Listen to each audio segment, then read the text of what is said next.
Hello, my name's Stuart Nevill. I'm a psychoanalytic psychotherapist. I work in London and online in private practice. And before training as a therapist, I was a Buddhist monk.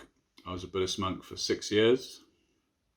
And today I'm going to talk about Buddhism and psychoanalytic psychotherapy. So starting with Buddhism, the core philosophy is that something's wrong with life.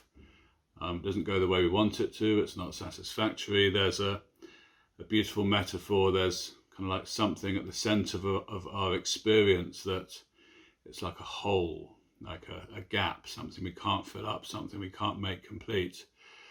And how we position ourselves in this kind of fact of life, this kind of biological reality, if you like, the way we kind of relate to it, can be wrong, it can be off kilter, and then we suffer as a result. And that kind of off kilter relationship with actually the way things are is desire. You know, we believe if we get what we want, then it'll be better. You know, this kind of solution lies in the future, and the way things are in the moment is unacceptable. So the kind of problem is desire, and desire leads to suffering. So that's the kind of standard Buddhist philosophy. The practice of Buddhism, the Eightfold Path, probably the key element is mindfulness. So the practice of mindfulness is being in the moment, kind of practicing, training the mind to be in the moment, and to be able to sustain that for a period of time, and essentially apply it to, you know, be mindful whilst thinking, whilst feeling, whilst having a physical experience, whilst being aware. And the kind of idea is if we can do that and sustain it, and there's all sorts of other conducive factors, lifestyle, discipline, etc., etc. But if we can kind of develop this mindfulness, then we would kind of eventually, ignorance and greed and hatred would fade away, and we would be free, we'd be enlightened, etc., free of suffering.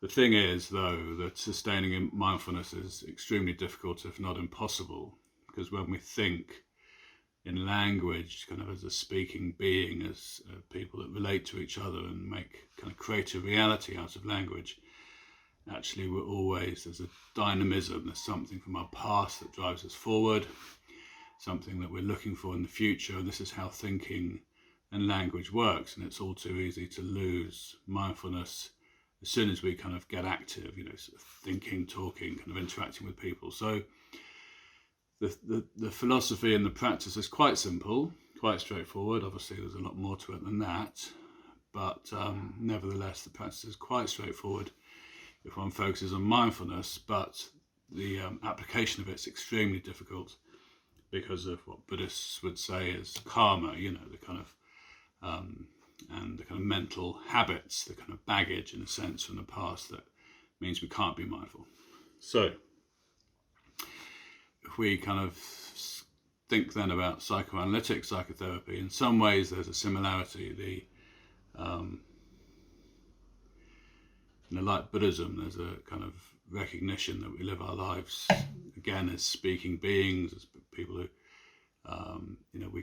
the reality we live in is constructed by language and society, and kind of, mediated through, our relationship to other people who use language. So in this kind of reality that we live in, essentially it's a fiction. It's a fiction, and it's a misrecognition of our kind of true nature, our subjectivity. So that kind of, there's something in common there with Buddhism. There's also a recognition that desire, which psychoanalytic psychotherapy would kind of position within a fantasy structure, a fantasy that if we believe if we'd get what we want in the fantasy, things would be, pretty much kind of solved, one way or the other. There's a kind of an aura of completeness, of magic, of a kind of feeling of wholeness and kind of being completely loved and everything's okay in the objects of our fantasy. And that's where desire, certainly unconscious desire, how it's structured, that's the drama in which our fantasy operates, our desire operates in the drama of our fantasies. So again, like Buddhism, a kind of recognition of the kind of the way that desire takes us somewhere away from a reconciliation to the facts of life. In terms of the practice in psychoanalytic psychotherapy, certainly there's an element of being kind of in the moment, to have an experience in the moment, to feel something, and also to talk and think about it. And it's the talking, obviously, that's the key thing in therapy and in psychoanalytic psychotherapy. And why do we talk? How does that kind of complement the Buddhist practice? So it's a big question. I don't have time to really get into it now, but a couple of thoughts to leave you with. We can't be mindful of the stuff we haven't resolved, what's unconscious, what's repressed, what we project into other people, what feels alien to us. We have to kind of live and own and experience our life, our feelings in a direct way to be able to be mindful.